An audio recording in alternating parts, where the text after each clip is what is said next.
श्री गोपाळ कृष्ण भगवान की जय। लीळा नंबर 365।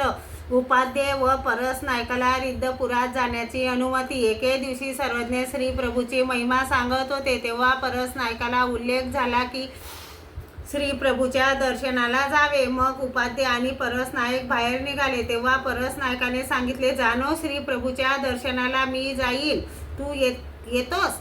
चल जाऊया, तुला अजून श्री प्रभूचे दर्शन घडलेले नाही। त्यांनी म्हटले, सर्वज्ञांना विनंती करा, जर सर्वज्ञ पाठवतील तर मी येईन। मग दोघे सर्वज्ञांजवळ आले। परस नायकाने सर्वज्ञांना सांगितले, जी मी जानोला असे म्हटले, मी श्री प्रभूच्या दर्शनाला जाईल, तू येशील का? जाऊया।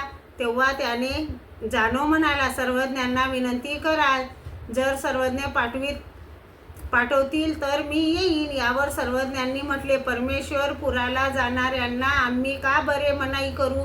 परमेश्वरपुराला जो जातो म्हणेल त्यास असे म्हणता क्षणीच थोर लाभ जो परमेश्वरपुराकडे मुख करून जाण्यासाठी उभा टाकेल त्याला थोर लाभ। परमेश्वरपुरात जाताना पावलोपावली गोमटे आणि सर्वज्ञांनी विचारले, तेव्हा निघणार? त्यांनी सांगितले, जी सर्वज्ञांच्या ठाई पर्वकाळी पूजा वसर करू, नंतर जाऊ।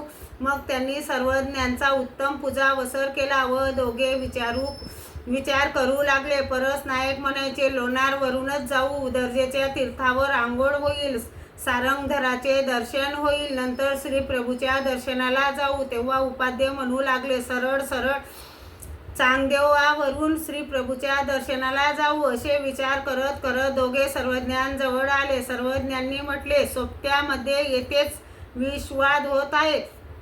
उपाध्याने सर्वज्ञांपुढे सांगितले, श्री गोपाळ कृष्ण भगवान की जय।